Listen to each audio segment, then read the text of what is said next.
भाऊ, कुंभमेळ्याच्या पार्श्वभूमीवरती तपोवनमधील असंख्य म्हणजे हजारो वृक्षतोड होणार आहे.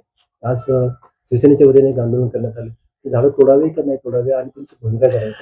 नाही, कुंभमेळ्यासाठी इतक्या मोठ्या जागेत म्हणजे झाडांचं वृक्ष तोडणं, मला वाटते त्या झाडांशी अनेकांशी आस्था जोडलेली आहे, अनेकांची भावना त्या ठिकाणची आहे आणि म्हणून आस्थेचा भावनेचा विचार केला गेला पाहिजे.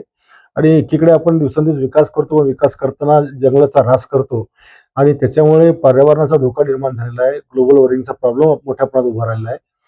तर आणि त्याच्यामुळे शिवसेना ही जनतेच्या सोबत त्या ठिकाणी उभी आहे आणि म्हणजे आम्ही पण शिवसेनेचं जे भूमिका ती असेल तर तीच भूमिका आमची पण त्या ठिकाणची असेल. देवाभाऊमय आहेच, पण इतर पक्षही देवाभाऊंच्या इशाऱ्यावर जातात असं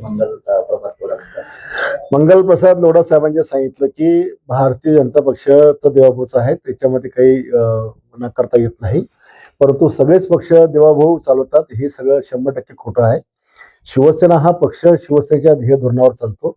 आमचे मुख्य नेते एकनाथ शिंदे साहेब आहे, ते जे पक्षाला दिशा देतात, ते ज्या सगळ्यांना काय आंदोलनं करायचे का निदर्शनं करायचे का काय आणखी जनतेकरता काय करायचं हे सगळे आमचे ध्येय धोरण पक्ष ठरवत असतो.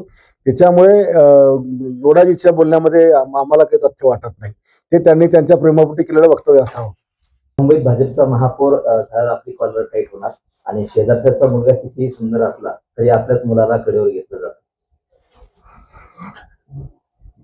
त्यांनी मुंबई महापौर पदी भाजपचा बसावा. शिवसेना भाजप युती म्हणजे आमची शिवसेना त्यांची युती असेल तर निश्चितपणे त्यांच्या जागा जर जास्त आल्या तर महापौर त्यांचाच होऊ शकेल. आमच्या जागा जर जास्त आल्या तर आमचा होईल. तुमचा दावा आहे का त्याच्यावरती, तो भाजपचा दावा आहे? नाही, आता जागा वाटपावर डिपेंड करते. एकनाथ शिंदे साहेब काय भूमिका घेतात आणि मुंबईमध्ये जर जिंकायचं असेल तर महायुती झालीच पाहिजे.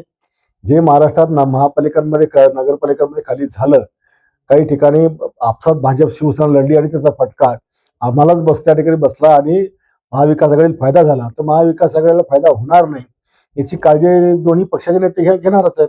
पण एवढी युती असताना पण भाजपचे प्रदेशाध्यक्ष रवींद्र चव्हाण म्हणतात की महापौर हा भाजपचाच बसेल, असं स्पष्ट ठासून बोलले सिंधुदुर्ग. आता जास्त जागा ते लढणार असल्यामुळे ते ठामपणे सांगू शकतात.